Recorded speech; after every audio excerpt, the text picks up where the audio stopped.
BTVI since 1980.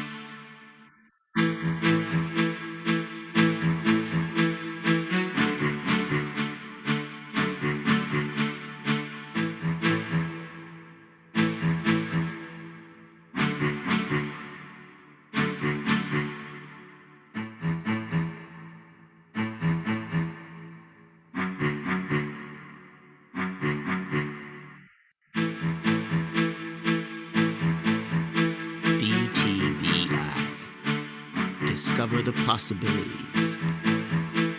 Learn a trade. Earn a living.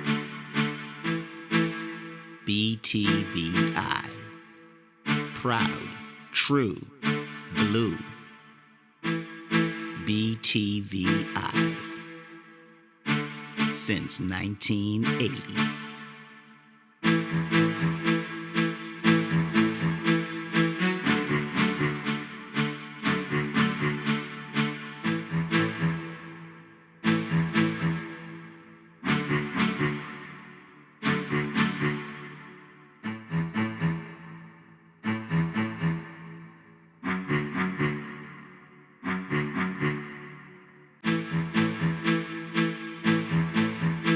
BTVI.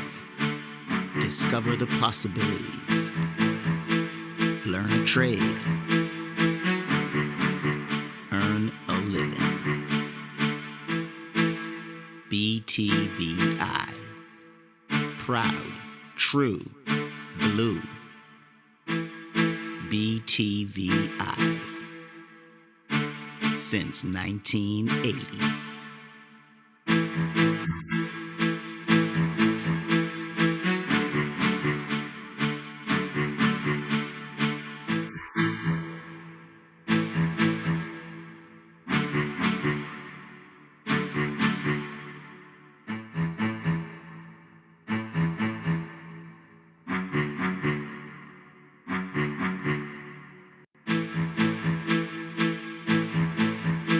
BTVI. Discover the possibilities.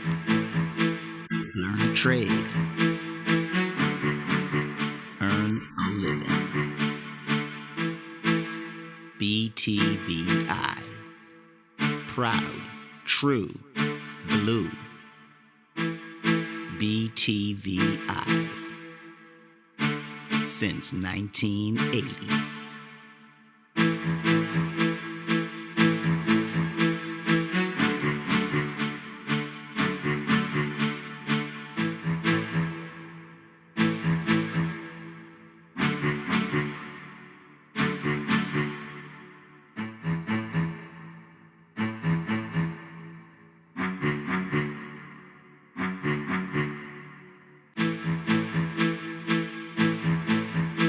BTVI. Discover the possibilities.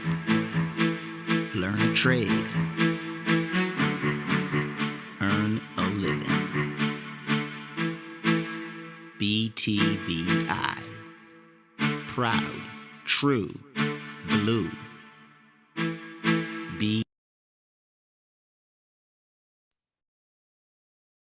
Good evening, all. Good evening. It is so good to see so many of you out here this evening with us. My name is Alicia Thompson, and I'm the Associate Vice President of Fund Development at the Bahamas Technical and Vocational Institute. This evening marks the fifth presentation in our distinguished alumni speaker series and the final session for the year 2021. We are elated to host you and would like to draw your attention to a few housekeeping matters. During the sessions, your mics will be permanently muted. However, the chat function has been enabled to allow you to communicate freely. Please utilize the chat to ask any questions which you may have for our speaker, particularly during the question and answer period. We encourage you to keep your cameras on. However, please be mindful of your surroundings. I would also like to take this opportunity to acknowledge the presence of all executives and staff members of the Bahamas Technical and Vocational Institute who are here with us this evening, as well as colleagues and friends. We are always very happy to have our friends with us. We are happy as well to have students from the HVAC 1100 first year class from Freeport, Grand Bahama in the room. So we are pleased that you have joined us. Also, we are pleased to have Director of Library Services, Mrs. Dorcas Bowler, with us. And again, it is partnerships such as those that help BTVI to continue to thrive. So Mrs. Bowler, I would like to invite you right now to, you can unmute your mic and you can just say a quick hello to everyone in the room, please. Oh, thank you so much, Ms. Thompson, for the warm welcome. And I'm pleased to be here and to be just present here in your midst at BTVI. And thank you so much for the invitation. Thank you for coming. Thank you very much. Thank you. So we encourage you as well to please send your input to us at alumni@btvi.edu.bs. That is alumni@btvi.edu.bs. It is now my pleasure to call on Mr. Keith Gibson from our Grand Bahama campus. He is also a 1987 alumnus of the Bahamas Technical and Vocational Institute, and he will bring this evening's welcome. Thank you, Ms. Thompson. Good evening to you all. I'm delighted to welcome you to our November edition of Distinguished Alumni Speaker Series. We are always pleased to be in the midst of the alumni, students, faculty, staff, and friends of BTVI as we host these monthly sessions. During these sessions, our attendees are able to witness firsthand and interact with the impressive, accomplished graduates who have passed through the doors of the Bahamas Technical and Vocational Institute. The series was established to allow us to showcase our outstanding alumni and to raise the visibility of our institute. On a monthly basis, internal and external audience are welcome, as we are indeed happy to have you share this space with us. We are all excited to hear from you, from this month's speakers, Lance Corporal in the U.S. Marine Corps, Jahlil Johnson, and we invite you to engage him during the question and answering period. Thank you so much for joining us, and I encourage you to call a friend and ask them to sign. You won't regret it. Once again, I say welcome. Thank you very much, Mr. Gibson.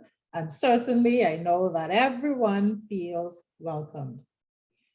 Now, earlier I mentioned the friends of BTVI, and certainly there's very little that we can do without our friends.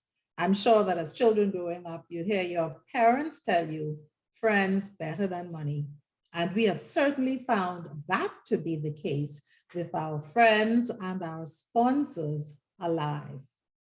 BTVI has enjoyed a relationship with Aliv over the past 4 or 5 years. From 2017, Aliv has been there. They have supported us. As a matter of fact, Aliv is our neighbor. And so this evening, to introduce our speaker is Ms. Patrice Thompson, who is the General Manager for Sales for New Providence with Aliv. Please welcome Ms. Thompson.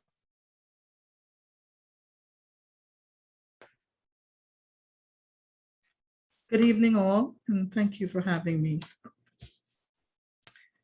Jahlil Johnson was raised in Stanyard Creek, Andros, and attended Fresh Creek Primary School and Central Andros High School. During his secondary education, he developed a keen interest in automotive technology and was introduced to the basics of the field during summer jobs at Central Garage in Love Hill, Andros.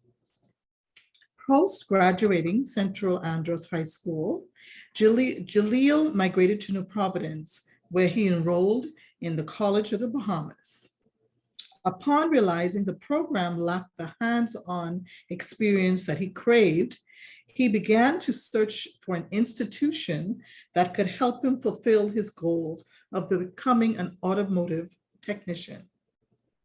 Jahlil then enrolled in the Bahamas Technical and Vocational Institute, BTVI, where he pursued and successfully completed the Automotive Technology Diploma program, fulfilling his desire for hands-on instructional classes. Jahlil completed his BTVI career in 2019 and continues to encourage persons to pursue technical and vocational education and training at BTVI. While a student at BTVI, Jahlil was identified as an individual who consistently went above and beyond the requirements of his class. His instructors all agreed that he was engaged, respectful, and humble. He would bring his tools and equipment from his personal resources if he perceived that it could benefit the class, and he continuously demonstrated an ability to transfer skills learned from the classroom to the work environment and vice versa. He is married to lovely Kayvon Johnson, and he is the father of 2-year-old Jameer. His favorite saying is, "By God's grace, even when the odds are stacked up against you, buckle down, keep pushing, and finish strong." Based on the foregoing, Mr. Jahlil Johnson was the natural selection for the Aliv Award of Excellence, Outstanding Graduate Award 2019. It is therefore my pleasure, on behalf of our CAO, Mr. John Gomez, management and staff of Aliv, to present this evening distinguished alumni speaker, Lance Corporal Jahlil Johnson. We are proud, Mr. Johnson, of your accomplishments, because at Aliv, we believe in best.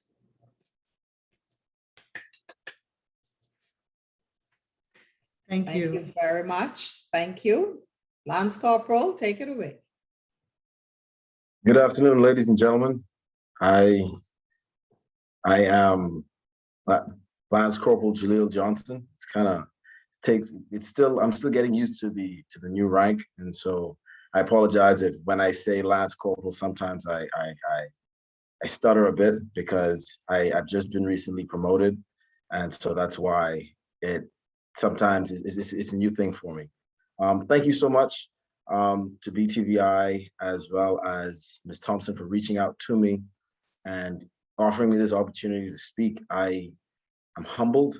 I'm humbled that I was thought of, that I was able to bring something to the table and to share my story a bit, and maybe interact with you guys for a few minutes.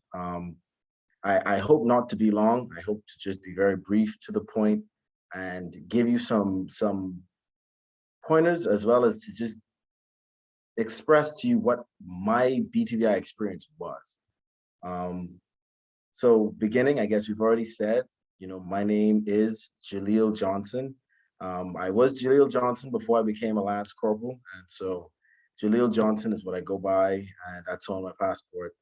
I was born in Valdosta, Georgia, but I grew up in the Bahamas. My father is Bahamian. I honestly kind of forget that I was born in the US, because I've only spent maybe a year, 2 years in the US as a child. And so all of my upbringing has been in Andros. I grew up in Standing Creek, Andros. I grew up on a farm. My father has a farm in Central Andros. And so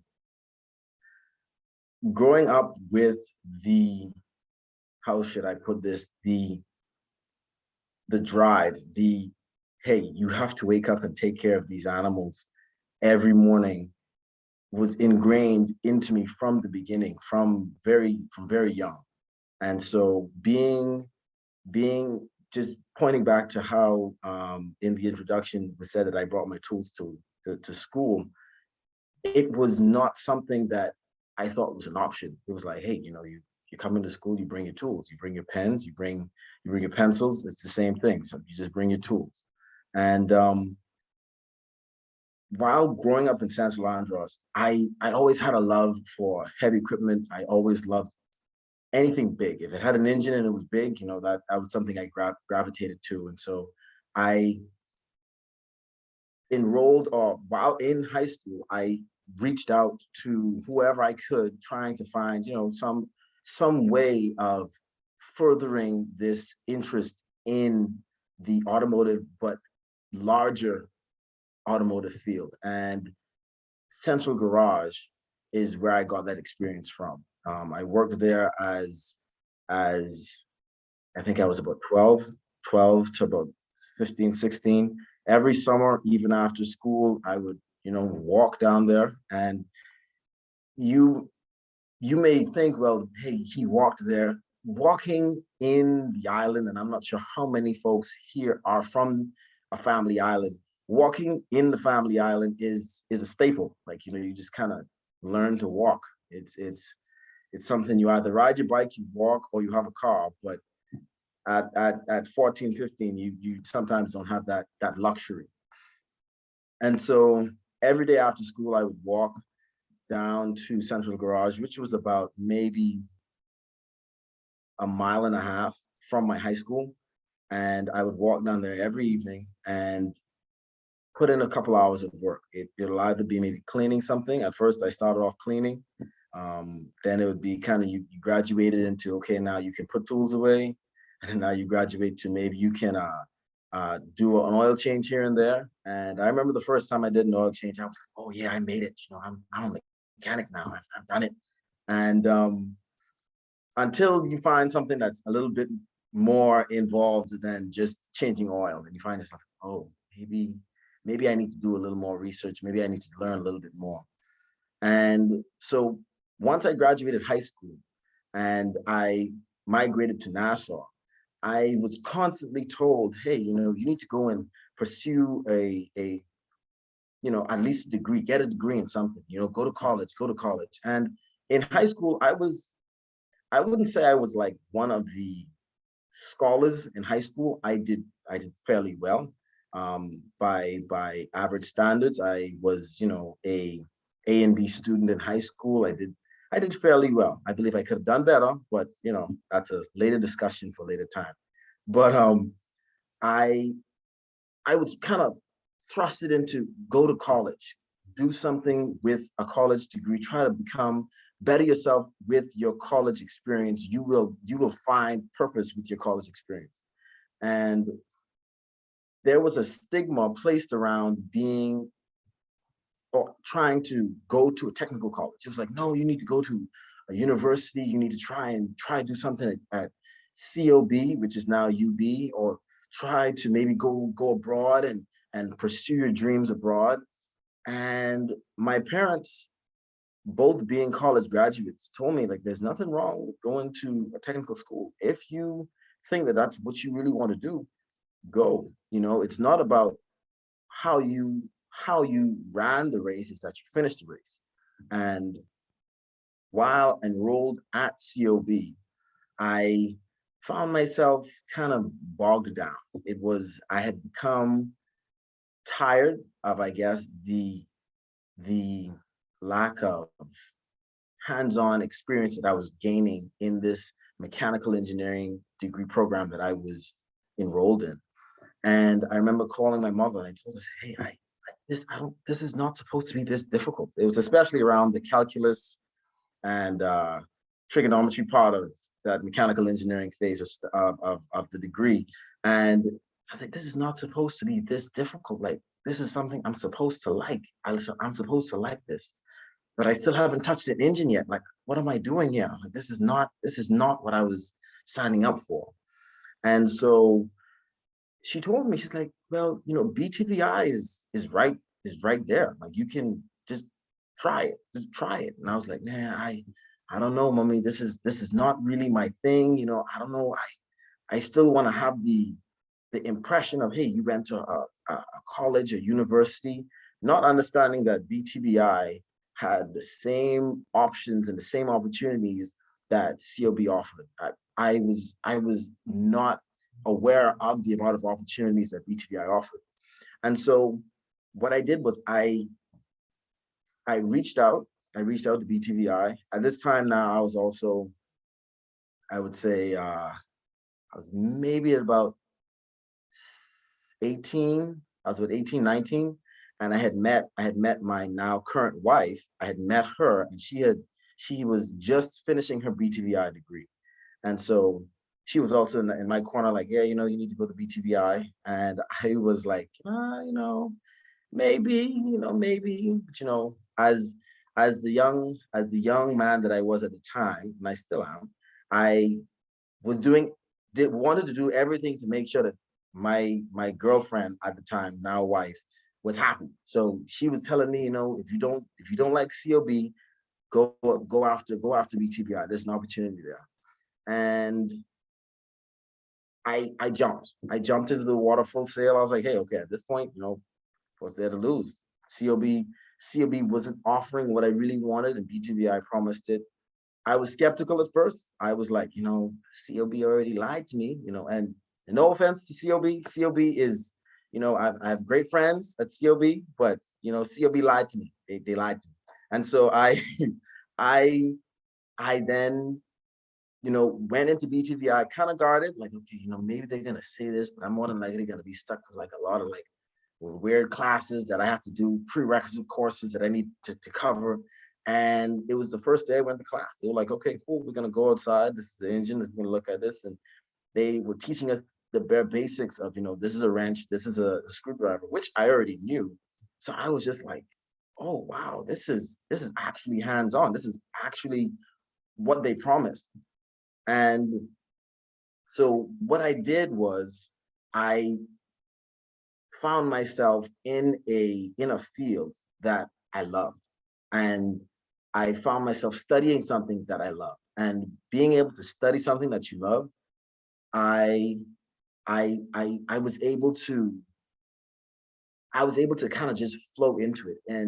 And for a lack of a better term, I kind of just stepped into my own element. So if it was, maybe one of my instructors would have said, hey, we need to take the starter out of this vehicle, but we need to stay late. I was all in. I was like, hey, let's do this. I was not registering the fact that, yeah, now it's 11:30 in the evening because you're doing night courses and we need to stay an extra 45 minutes to finish this vehicle. It never registered that way. It was always like, hey, this is an opportunity to learn and to get some hands-on experience. While attending BTVI, I worked full-time. I worked at Bahamas Mack Truck Sales. I was at first a sales representative there. And then I moved into the service department and I was a mechanics assistant there. And that during my BTVI experience, during the day, I did the same thing that I studied at night. And that kind of helped to reinforce the importance of the courses, because the same questions that I had at work that I was asking senior technicians, I was then coming back and asking my senior professors who were able to give me in-depth responses and in-depth answers to the questions that the gentlemen at work weren't able to. They were seasoned veterans in the field, 20 plus years, but the technical side of things, they weren't able to explain well. They were just like, oh, well, it works this way because that's just how it is. But I'm like, yeah, but how does that fit together? Oh, well, it's just how it is. It's just how it is. You're just gonna follow this because this is how it is. After working at Bahamas Mack, I then moved on to Kelly's Lumber I drove with Kelly's Lumber for a brief moment. And then I worked with WB Service, and I completed my BTVI experience with WB Service.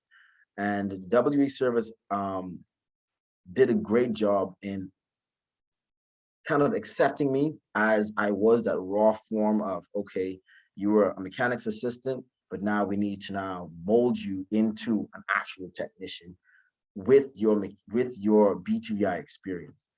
And they worked with me, and they figured, okay, well, this is the classes that you have. What do we need to do to help you finish your classes? And so I would work during the day and get off maybe about an hour and a half early and come to BTVI so that I can get an extra class in or so during the semester. And while working and going to BTVI, my instructors were very, very understanding. They treated all of us, but I believe they treated the ones who were working for sure with a certain level of respect, a certain level of understanding. If you come to class a few minutes late, they'd be like, yeah, don't worry about it, just get to it, we got work to finish. And that was something that I had craved at UB. That was something that was so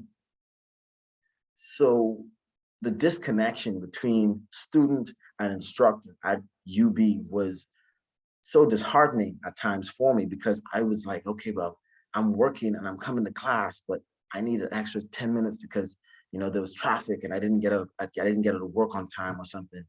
And BTVI did a really good job at, hey, don't worry about it. We got that. Like, we can work with this. Just get here. Once you get here, we can work with this. And that helped to how should I put this? That helped to kind of build my courage in the field, especially in a field like automotive, in the automotive field, or in the field of automotive technology. It's a very rough field. If you don't know what you're talking about, you're going to be kind of sidelined very quickly. And so you kind of learn quickly to, if you don't know something, you don't say it. But if you do know something, you say it, and you say it with assurance. You say that, hey, listen, I know this, and I'm gonna do it this way. Working and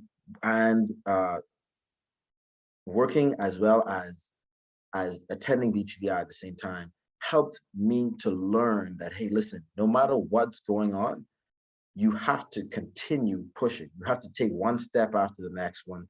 And that sort of determination began from when I was growing up on the family island. Sometimes, on the family island, it isn't all, how should we say, sand and rainbows, or the ocean and the blue sky. It's sometimes, there's a lot of sandflies, there's a lot of mosquitoes. And so you kind of have to like, okay, this is maybe not the best time to be outside, but I have to do this work. This work has to be done.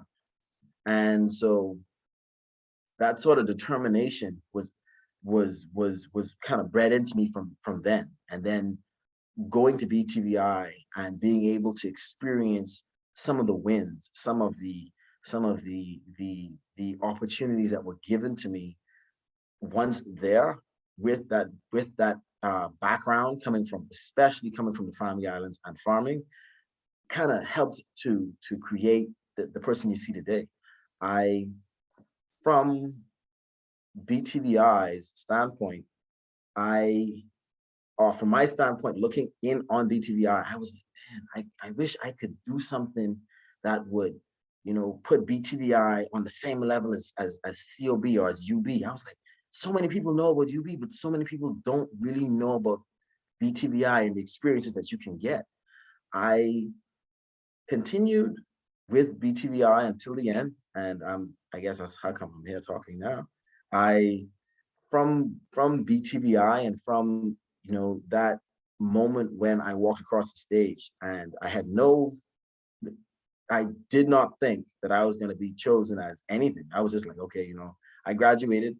If you ask my wife, I actually was not going to show up. I was actually going to just stay at home and take the day off. I'm like, okay, cool, congratulations. I made it through BTVI. Like, okay, and I'm going to take this day off. And I'm going to maybe get something to eat from McDonald's, and then it's like, okay, that's me. I'll show up to work the next day. But she kind of told me, you spent all this time going to BTVI. You might as well go to, there's only one more day, just go. Going to BTVI, and especially going to that graduation was life-changing. I was awarded the honor graduate award from Aliv, and I was like, when they started talking, I was like, oh yeah, this guy, whoever they're talking about, he sounds like a great guy. Like, this guy, they're saying that he's a family guy, and his saying, my saying is by God's grace. And so they said, yeah, his saying is by God's grace. I'm like, man, the saying sounds familiar. Like, this guy sounds like a really cool guy. I need to meet this fella. And then they call my name, and I was like, me? Oh, okay. I mean, I guess let's do this. I mean, let me walk up there and make it look good. I wasn't planning on walking, but hey, let's do this. And so I then moved from kind of being in this kind of starstruck environment to joining the Marine Corps. Literally, if I'm thinking of it, coming from BTVI's graduation to the Marine Corps was almost like a blink. I literally graduated, and then I enlisted, and it kind of came together in a very big kind of messy ball of things kind of flying at you all over the place. Especially being a United States Marine, I've learned that chaos, that's where leaders are bred. Leaders are bred in chaos. If it ain't chaotic, then you obviously ain't doing it right. What the experiences that I've had at BTVI have assisted me in kind of becoming a U.S. Marine, a Lance Corporal in the United States Marine Corps, which is no small feat that I might add. BTVI assisted me with the foundations of people skills, with just networking, with just even the basics of just remembering that sometimes things aren't going to work the way you want them to work. At BTVI, there'd be a day you'd come in, and I remember I came into BTVI and my truck broke down. Like, I drove into the yard, and the belt just popped, and I was like, oh no, not today. Like, this is not the day. I had plans after class. Like, this is not the day. And my teachers, they were like, oh, that's an easy fix. And I was like, yeah, of course it's an easy fix for you. I mean, I'm not looking to do this today, And they were like, yeah, no problem. Just go get your parts and come back, and you can do the work on the truck. It's no problem. There's no problem. And I ended up I didn't end up finishing the truck. I ended up having to walk home. And at that point, I lived in Sea Breeze. And so I walked from BTVI to Sea Breeze, which was an experience. I believe that if I told my wife or reminded my wife that the fact that I walked from BTVI to Sea Breeze, she might not be very happy with that. But I mean, I hope she's not listening. But what happened in that experience is that I learned that, hey, sometimes you just got to do what you got to do. You just got to do what you got to do, no matter what's happening. And that experience assisted me while I was in training, while I trained to become a Marine. When you become a poolee, which is someone who has honestly no say in their life whatsoever. You just signed a paper, and then you're waiting in your home until they come pick you up. So that can last, some people it lasts for a month, some people it lasts for a year, some people it lasts 7-8 months. Me personally, it lasted for about 3 weeks, which is really fast for any poolee. Once you become a poolee, then you become a recruit. So recruits are then put into the pipeline. They give you camis, they give you boots and a toothbrush. That's pretty much it. And they tell you, hey, this is what you have. You're going to take care of this, and you go out there and train. And there were days, because I joined my boot camp experience began in December, and we trained in South Carolina. And I'm sure everybody might say, oh, well, South Carolina don't sound too bad. Don't sound too bad. It gets too cold in South Carolina to snow. But So when you think that, oh, South Carolina it sounds like, you on the ocean front. Yeah, I mean, it's a beautiful place. It's a very beautiful place. But when the winter time comes, it's like I said, too cold to snow, and training doesn't stop. Training continues. It's too cold to snow. You're outside in a t-shirt and a short pants, and you're gonna run 5 miles, and you're gonna roll around in the mud. You're gonna climb trees and climb and dig holes. You're gonna do all kind of things that you wonder to yourself, like, I didn't sign up for this. Like, this is not what I signed up for. It's cold, it's wet. People used to crack on me and say, man, Johnson, what's happening to you? What's wrong with you? I'm like, man, I'm from the Bahamas. I'm from the Bahamas. Like, this is cold, it's raining. I don't do this. I'm from the Bahamas. And they continued to kind of crack on me, like, oh, they don't have it like this in the Bahamas, do they? I'm like, yeah, no, trust me. I will never complain about the sun or the heat again. That's one thing I will never complain about. I look at life now a whole different way because of those 6 months of experiences that I had in training. So becoming a Marine, you're now a recruit. You're a recruit for 3 months. Honestly, recruits are no better than dirt. They're going to treat you like dirt. They're going to talk to you as such. And you have very little contact with anyone. So at that point, I was married. I had a son, and I wasn't able to talk to them for at least 4 months. I wasn't able to, at least 3 months, I wasn't able to have a phone call. I wasn't even able to call them. Now I can write letters, but this is the 21st century. Like, telling someone to write a letter, you're like, what are we doing? Like, come on, this is the age of cell phones. Like, I could just call them. But being in that situation, writing letters, and people telling me like, man, Johnson, your handwriting is so nice. In my mind, I'm thinking like, bro, this is not the time to be worrying about handwriting. We are in the wilderness. Everything is wet. Everything is cold. Everybody's miserable. And the only thing you're living off of is remembering, like, I remember going on Goodman's Bay, and it was hot, and the sand was in my feet. Or I remember swimming in the canal. Like, you live on those memories. And that's one thing I would stress to every Bahamian: take advantage of those things that we have in the Bahamas, because it's such a beautiful place to live. People wish they had some of the things that we have. South Carolina is a beautiful place. They supposedly have beaches here, but ain't no beach like Bahamian beaches. I mean, they have rocks and water, but we have actual sand and ocean, and as I digress, I'm not gonna just kind of beat up on South Carolina. South Carolina and I have a love-hate relationship.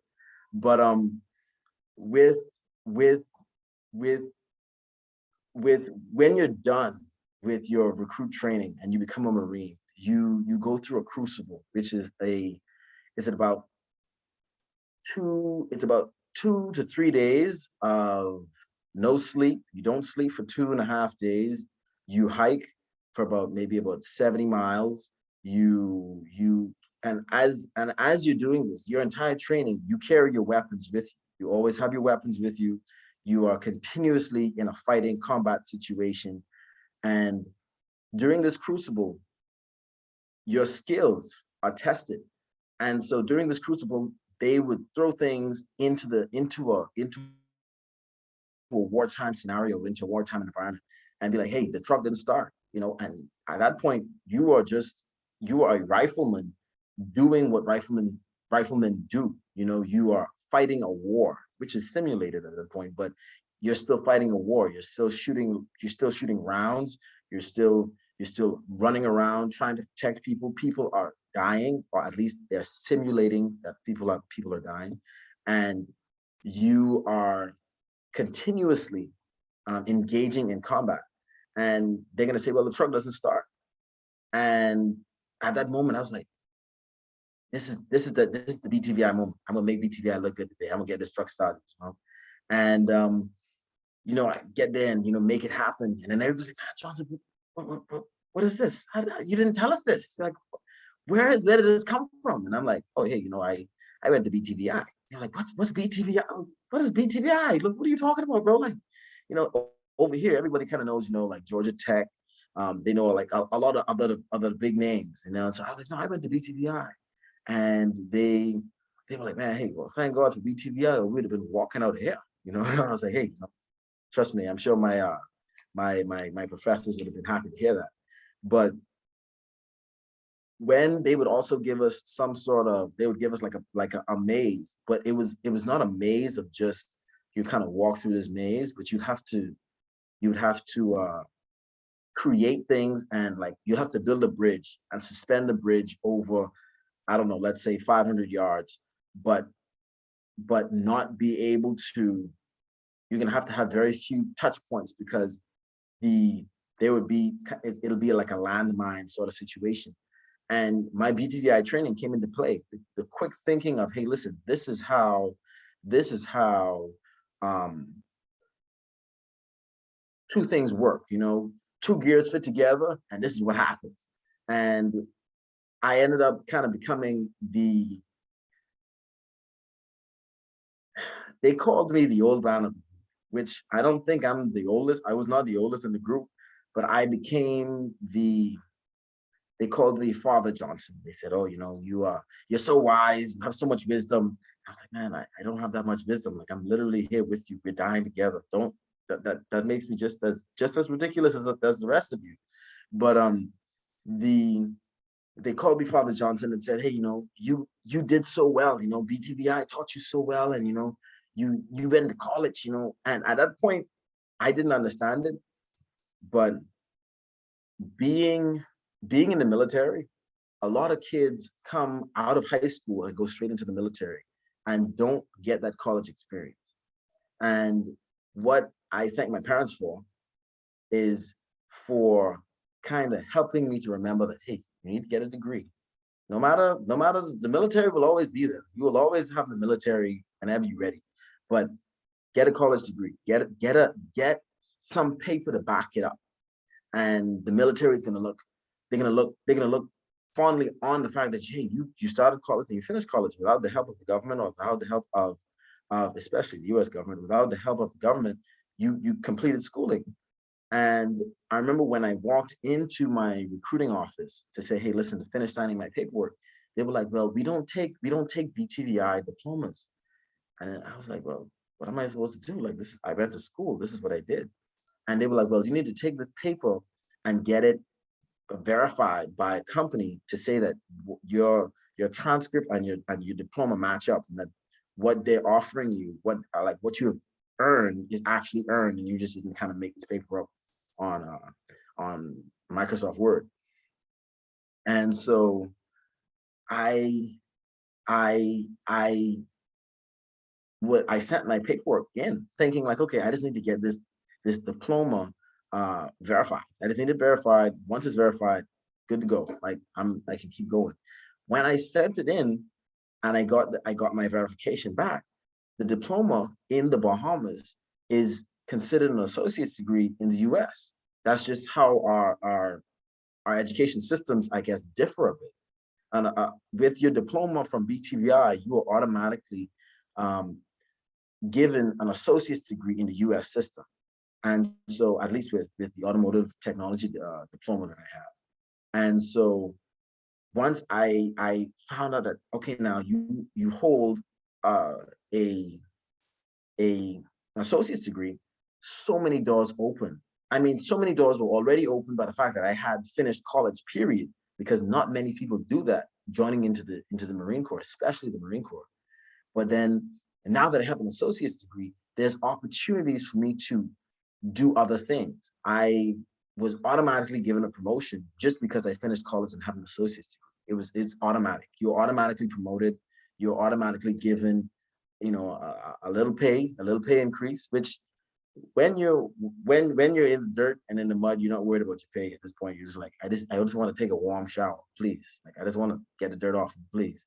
But being able to get that promotion and make sure that your wife and son are taken care of back home, especially when you are out there kind of suffering, knowing that, hey, yeah, I'm not maybe comfortable right now, but they are, is honestly what matters to me. And so when BTVI offered me these opportunities to speak, I want to take advantage of it and you know, pour my heart out.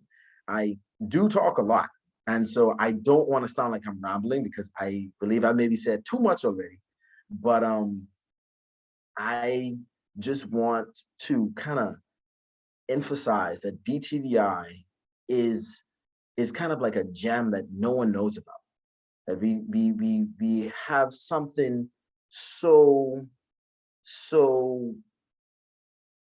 we have something so awesome that, and as we say, as I grew up hearing the old folks say, they don't like it because it's plentiful, because so much there that they don't like it. In mango season there ain't no one no mango because there's so much mango, and I just try my best to in every way encourage people to pursue a degree at BTVI, pursue something because it'll be worth it in the long run. I had no idea that getting a diploma at BTVI would offer me an opportunity to become a Lance Corporal, would offer me an automatic promotion without even I didn't have to work. I didn't even have to do anything. I just had to complete a certain set of training outlines, meet a certain set of deadlines, run a certain speed, do a certain amount of pull-ups, push-ups, and you automatically given this promotion. And if it wasn't for BTVI, I wouldn't have done it because I wouldn't have been able to get it. I wouldn't have, because without having that degree, it literally kind of changes the dynamic. Once you walk into the military with a degree, they look at you differently. At this point now, I'm in conversation with my chain of command on becoming an officer instead of remaining enlisted, which, if persons who are not familiar with the structuring of the military, you have enlisted on one side and then officers on the other. Officers make and decide on policy. Enlisted, they just enforce the policy. And with BTVI's grounding and the foundation from BTVI, being able to now have this conversation of becoming an officer, becoming a lieutenant is amazing. It's something that I didn't even think could happen. And it's humbling as well as it's eye-opening, with the sense of, it's humbling for me because I'm like, wow, so many things have come to me by God's grace. But then also it's like, what can I do to represent and help push persons to make the same decisions I did, even though sometimes it gets tiring. I know BTVI can be relentless at times. You show up, especially if you worked all day, you show up at the end of the day thinking like, okay, I just need to go through this class and I need to go home and I need to sleep. But then you find yourself like 10 minutes into the class, like, hey, we need to pull the head off this engine. You're like, yeah, this is not the time. Like, I already did 2 engines today. I'm not trying to do any more.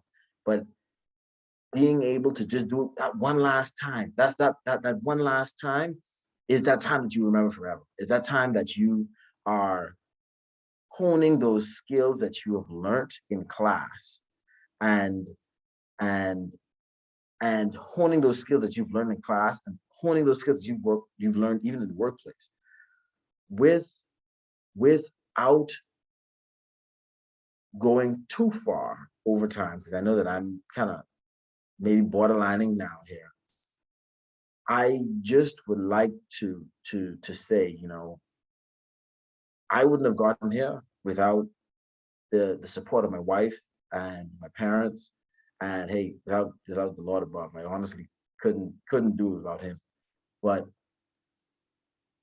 of everything, of all the times that you have to speak, especially about BTVI, please encourage people to finish it, encourage people to begin, because if you begin, then it's going to help you finish. If you finish, then that opens so many other doors to things that you can't even imagine. You can't even imagine. I wouldn't have imagined that I would be having conversations about becoming an officer.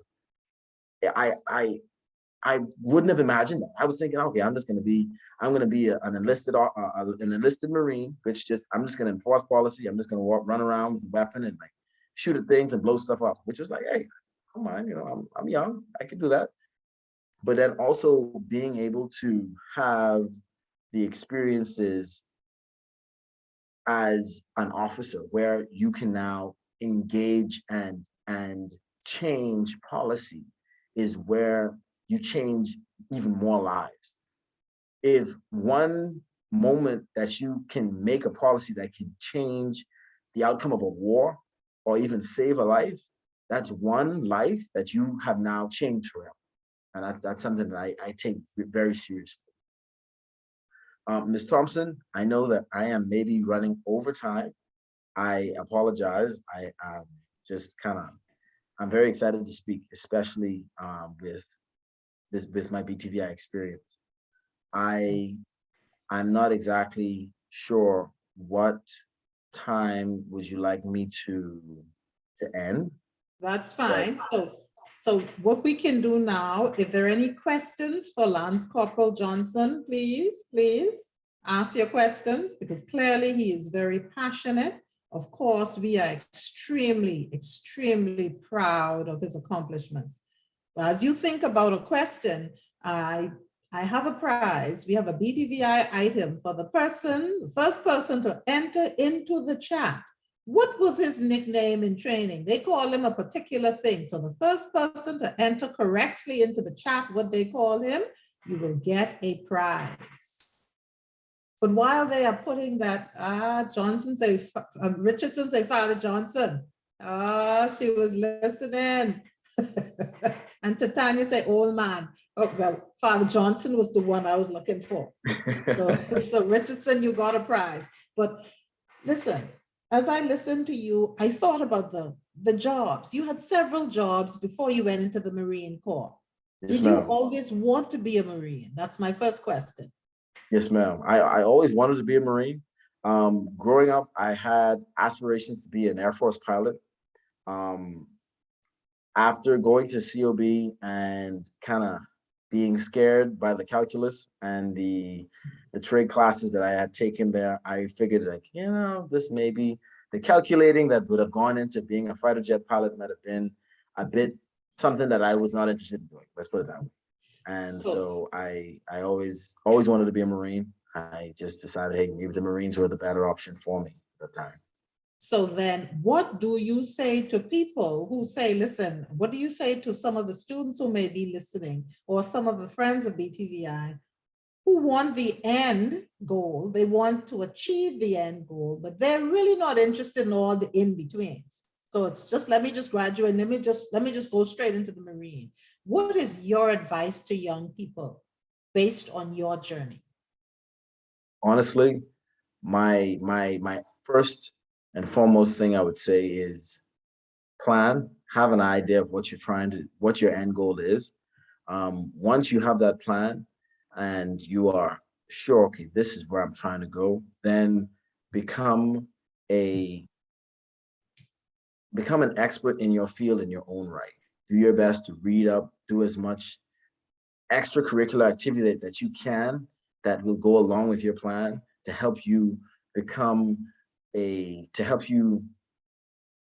how should I put this, to help you kind of grow in your field so that you can be the best you can be in the field that you are in at that time. Don't worry about how you got to the end.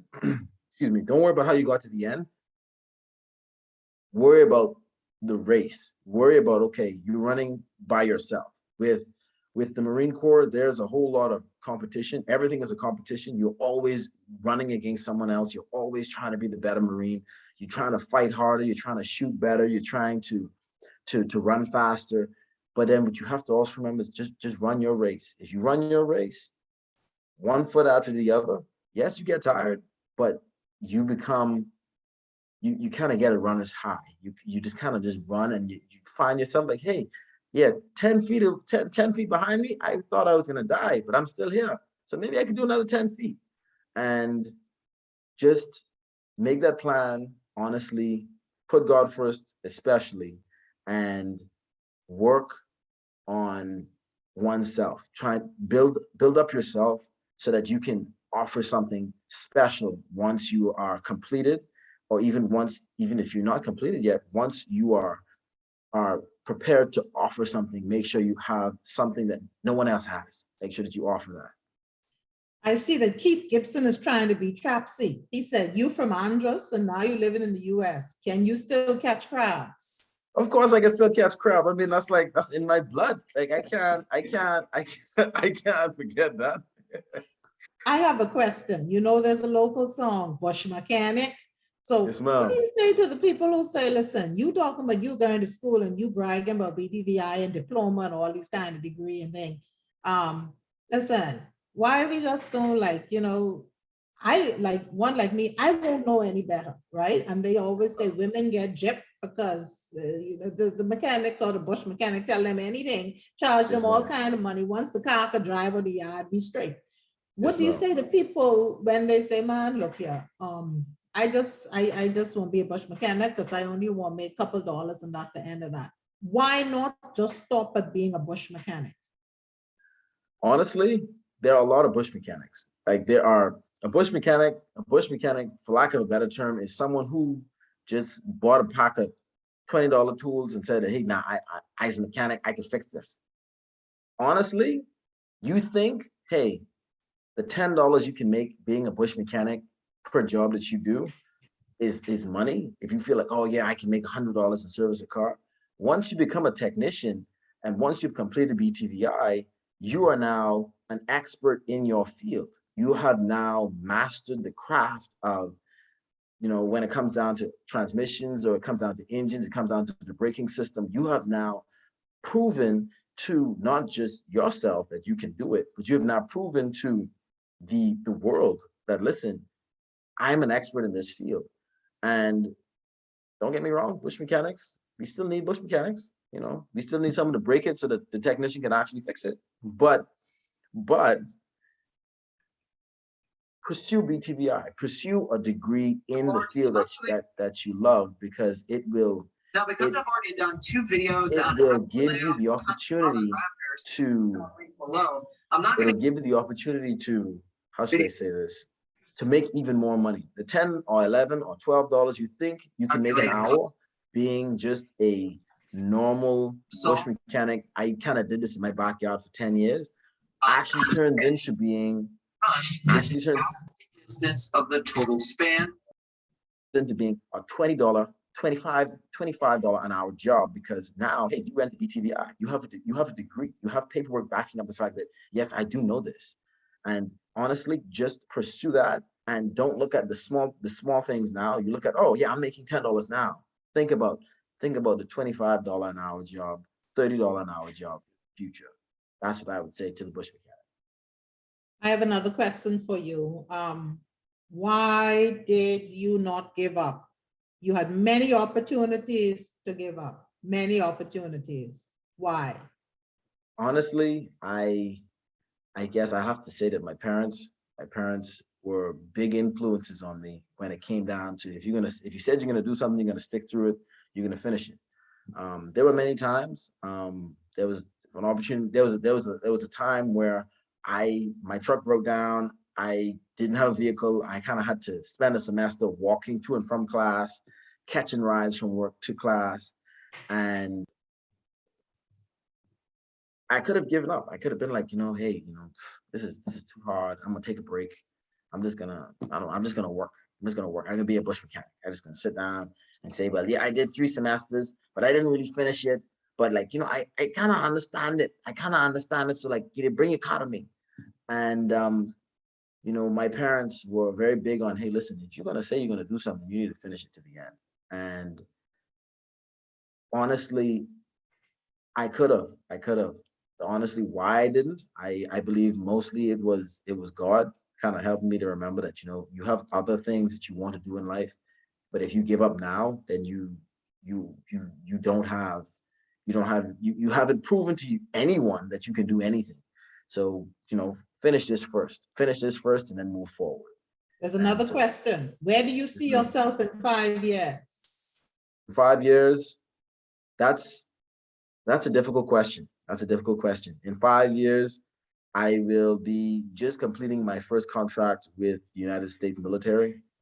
From there, I'm not exactly sure if I'm going to re-enlist or if I'm going to switch branches or if I'm going to join the civilian sector again. I'm not exactly sure yet. There are options on the table for me to become an officer. I'm not exactly sure if that's the options I want to take. But in 5 years, I hope to be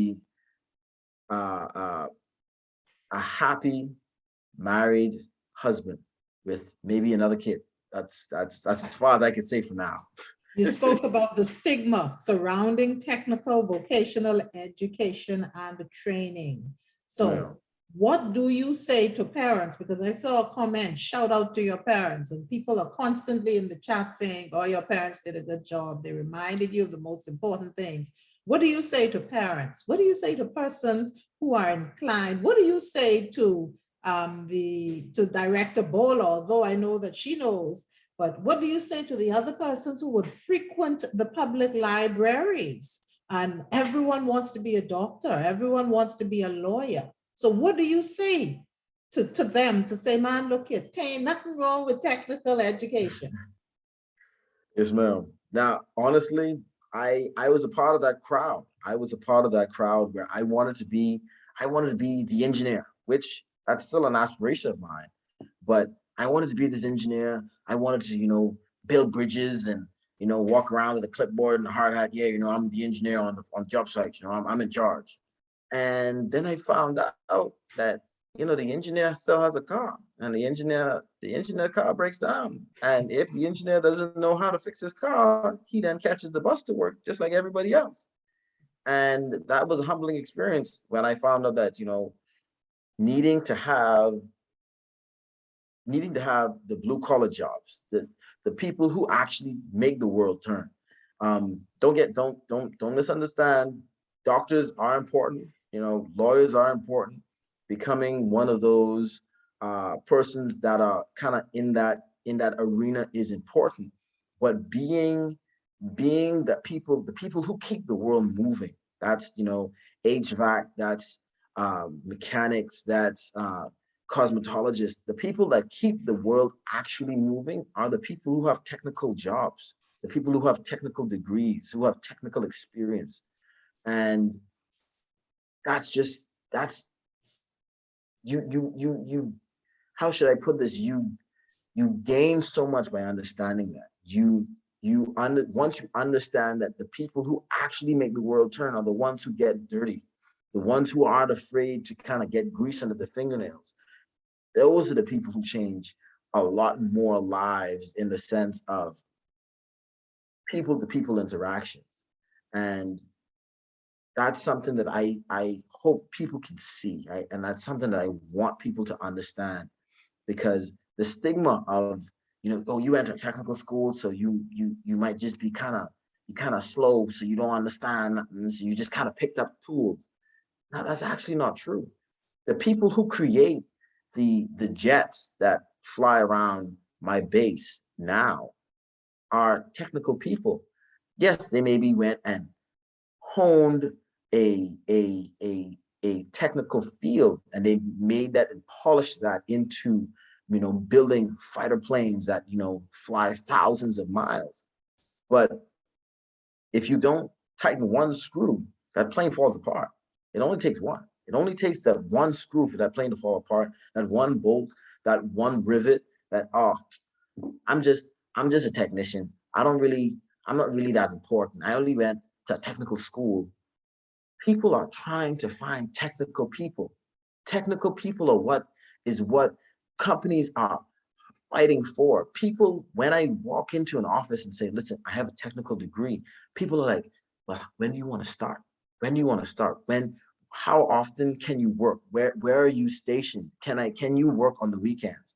I got a job offer to work on the weekends, even though I'm stationed here in South Carolina as a Marine. I got a job offer to work on the weekends just because I have a technical degree. Like, I need you to come and oversee this. I need you to come and work on these vehicles for me, because this is the skill that you have.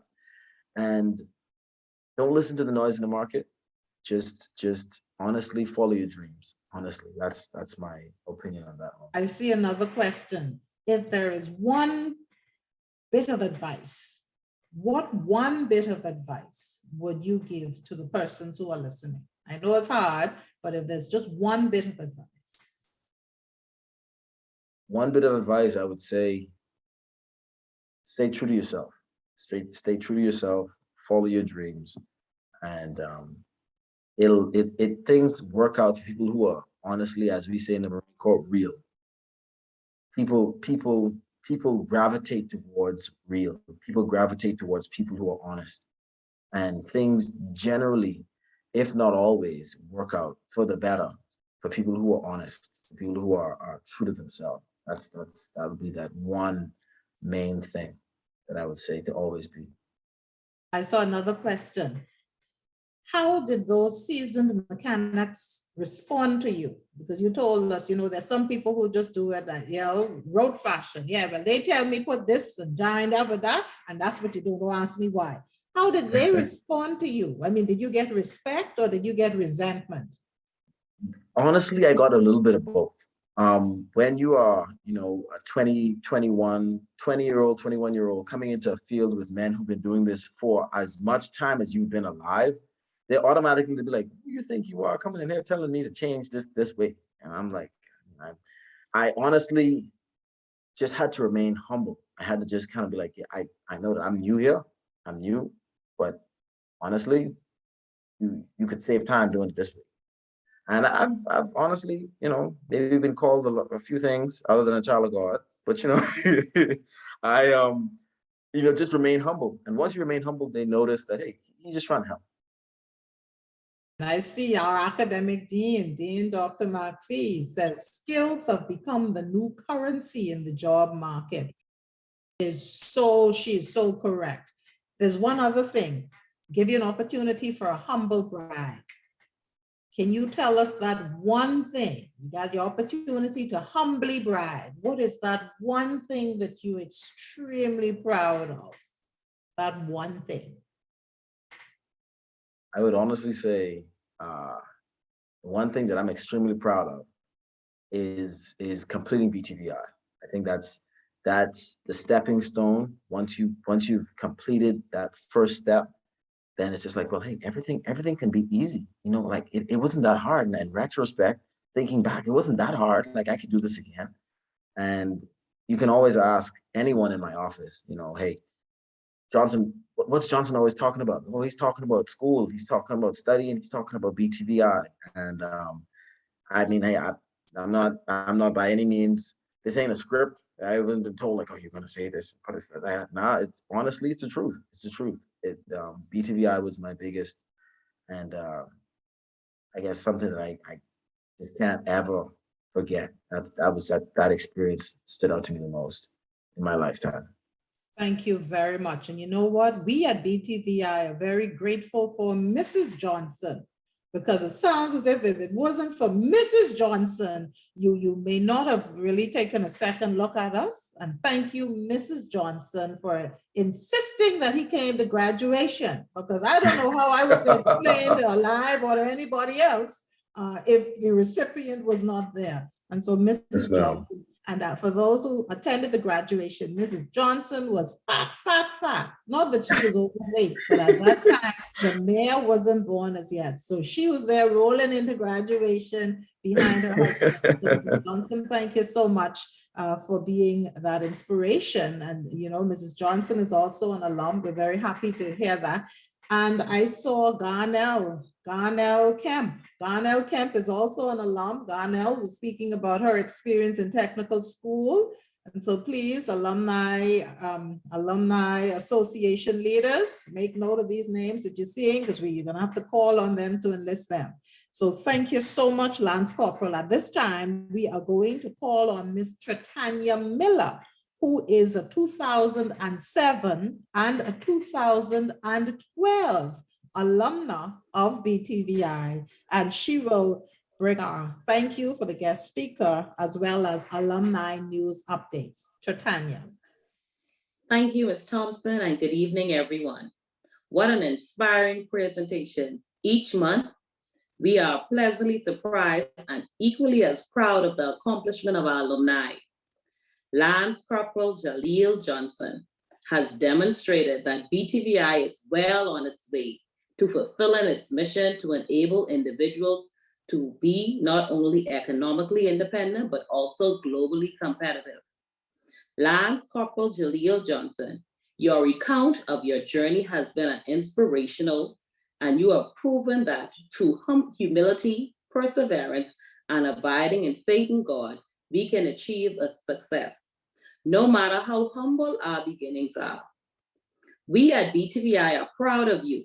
And yes, the U.S. Marine Corps has enlisted one of the brightest and the best from BTVI, but also from the entire Commonwealth of the Bahamas. Thank you for taking this time to share with us. We wish you all the very best as you continue in your career as an officer and your personal life as a gentleman. Thank you, thank you, thank you. Now to our alumni updates. This, as you have already heard, is our final session for the year. Thank you for attending, and we look forward to seeing you in January 2022. Alumni branded merchandise are on sale at rock bottom prices. Please monitor the BTVI's Facebook page or call Fund Development at 502-6321 or 632123 to organize your purchase. Freeport alone may contact myself or Mr. Keith Gibson at 424-0431 to place your orders. The BTVI Alumni Association is preparing for its 2022 launch. If you are an alumni or you know one, please encourage them to follow our BTVI Facebook and social media page for more information. Finally, on behalf of the alumni everywhere, we extend all the best wishes for the upcoming holidays. Remain safe, continue to observe the COVID-19 protocols, and we look forward to seeing you in 2022. Now back to you, Ms. Thompson. And thank you very much. Thank you, thank you, thank you. I would now like to invite our academic dean, Dean Dr. Plachette McPhee, to say a few words to us before we leave this evening. Good evening, everyone. I'm just speechless right now. It was such an inspiration. It was a testament. You know, it was a pleasure and an honor listening to your story, Lance Corporal Johnson. I am so BTVI proud of you.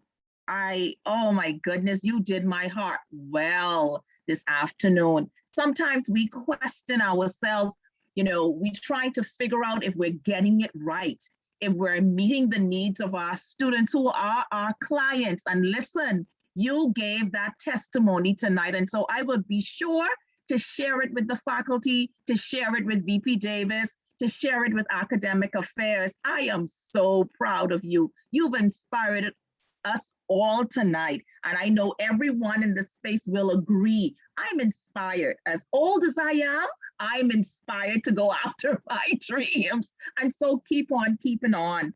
I wish you Godspeed in all of your endeavors. God bless your family as you continue your race. I am so BTVI proud of you. Keep it up.